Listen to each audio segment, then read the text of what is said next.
Inamin ko na siguro natira yung walang ibang reason po. Mali ako na demonyo. Ayokong gawing dahilan yun na kasi ang lamig ka kasi nagtampuhan tayo. Inamin ko mali yung ginawa ko. Hindi pa lumalabas ang isyong ito, meron ka ng kutob na lalabas ito. Opo, alam ko. Takot lang ako aminin sa wife ko kasi hindi ako nagbubuhat ng bangko. Nung nangyari to, unti-unti, nagbabago na ako. Alam niya, alam ng mga tao. Alam ng wife ko na nagbabago na ako. Pero hindi ko lang kayang aminin sa kanya kasi natatakot ako mawala siya. So sabi ko na lang, pagsisisihan ko na lang sa sarili ko. Magbabago na lang, huwag ko na lang aminin sa kanya. Pero nung last year, pumuputok-putok na siya, may nagme-message na sa akin na binibenta na sa Telegram. Sabi ko, wala na ako lusot. Darating time lalabas to. Sinusubukan ko lang pong i-delay kasi nga ayokong mahiwalay ako sa pamilya ko, ayokong masira. Pero alam ko na't lalabas po yun. So, paano ka nagkalakas ng loob na finally aminin mo kay Mrs.? Wala na lusot eh. Tinanong ka ba niya or ano? Tinanong pa niya ako nung umiingi ito.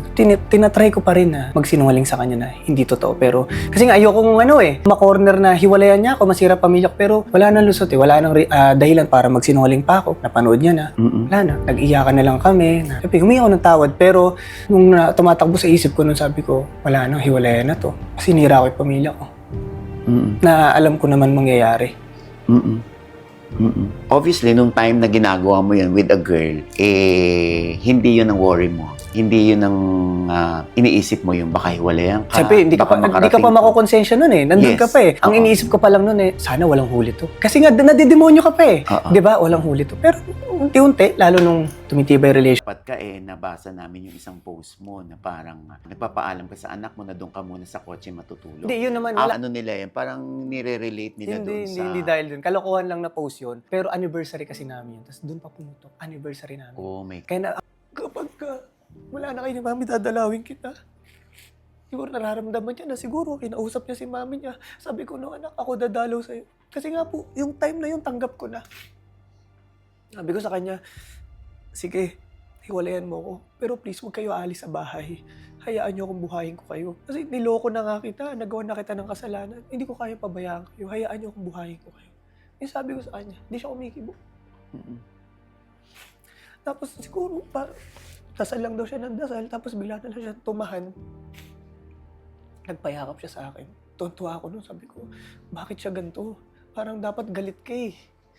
Sabi ko sa kanya, sana kaya mo ako pinapatawad, hindi lang dahil sa mga anak natin, kundi dahil mahal mo pa ako. Bigla ko tuloy naalala, Nico, yung yung kwento mo noon na Saktan ka, mag-drugs ka, magsugal ka, ubusin mo yung pera, kaya ka daw nila patawarin. Pero yung babae ka, ganyan, mortal sin sa kanila yun. Sabi nga niya, noon, pag naiisip ko yun, sabi niya, wala na daw haniho, alis agad. Pero nung nangyari daw, hindi siya makaalis. dahil iniisip ka pa rin niya. Sobra. Hindi ko alam kung bakit. Tapos tinanong nga niya ako, Mama Oji, kung ako ba gumawa nun, papatawarin mo ako? Hindi ako makasagot. Oo. Hindi ako makasagot. Ayoko magsalita ng tapos.